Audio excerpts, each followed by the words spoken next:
Hello everyone, this is Anurag Mishra. Today we are going to solve the question number 13 of Build Up Your Understanding, and the chapter is Magnetic Effect of Electric Current.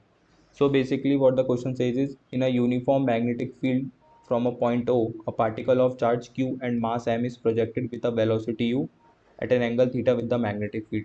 Okay, for what value of magnetic induction will the particle pass through the point P, that is a distance L apart from the point of projection as shown in the figure. So basically हमें एक particle दे के रखा है जिसका मास m है और charge q है। Okay, सो हमने इसको क्या किया, एट एन एंगल थीटा, जो कि ये इस मैग्नेटिक फील्ड से बना रहा है, हमने इसको प्रोजेक्ट किया।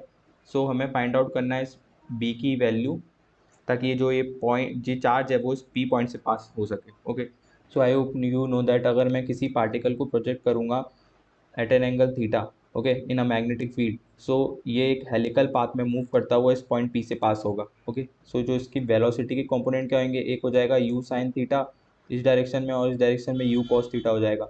सो जो यू कॉस थीटा होगा वो इसको फॉरवर्ड मूव कराएगा, और जो यू साइन थीटा होगा वो इसको सर्कुलर मोशन में मूव कराएगा। सो ये हेलिकल पाथ में मूव करेगा इस तरीके से। सो इस तरीके से मूव करता हो जाएगा। आई होप आप समझ गए होगे, एग्जैक्ट डायग्राम तो नहीं बना। Okay, so let us assume जो ये एक्सिस है, सो मैं इसको एक्स एक्सिस ले लेता हूँ इस डायरेक्शन में, this is X axis and this is Y axis. So ये जो पार्टिकल है वो एक्स एक्सिस को कुछ एन टाइम्स क्रॉस करता हुआ इधर जा रहा है। तो स्टार्टिंग में इसको एन इक्वल्स टू 5 ले लेते हैं, तो कितने टाइम्स क्रॉस कर रहा है, 1 time, 2 time, 3 time, 4 time and this is 5th time. So 5th time ये इस पॉइंट पी को क्रॉस करेगा। सो मैंने अभी स्टार्टिंग में 5 ले लिया, एन इक्वल्स टू 5। सो एक बात समझने की कोशिश करो, आई hope you know the concept of the pitch. Pitch क्या होता है, पिच होता है कि एक्स एक्सिस के मतलब दिस हेलिकल पाथ की एक्सिस के अलोंग जो ये पार्टिकल है वो कितना डिस्टेंस मूव करेगा इन 1 रिवॉल्यूशन। सो ये यहाँ से स्टार्ट किया, एक रिवॉल्यूशन कंप्लीट हुआ, वापस सेम पोजीशन पे आया। So this is the pitch. यहाँ से यहाँ तक का डिस्टेंस एक पिच हो जाएगा। अगेन यहाँ से लेकर यहाँ तक का अगेन दिस इज पिच। सो यहाँ से यहाँ तक का भी पिच हो जाएगा, यहाँ से यहाँ तक का पिच हो जाएगा। ओके, एंड यहाँ से यहाँ तक का पॉइंट पी, यहाँ से यहाँ तक का पी एच हो जाएगा। सो तुम अब देखो यहाँ पर ये क्या है, ओ से लेकर पी तक का डिस्टेंस क्या है, लेंथ एल है।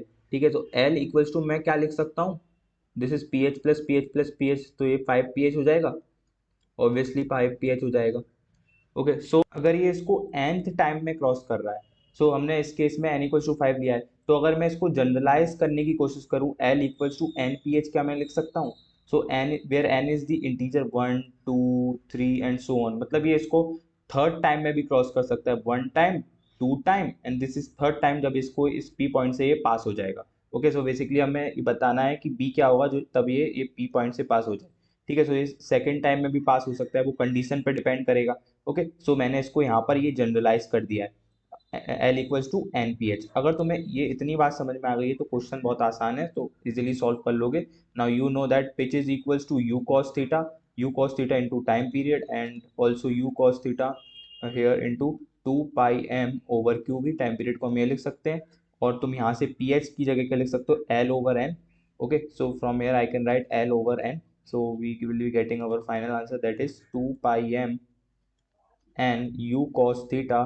Okay, u cos theta and divided by q L. Okay, so this is the final answer. अगर तुम्हें ये वाला पार्ट समझ में आ गया है तो क्वेश्चन आसानी से सॉल्व हो जाएगा। So thank you for watching.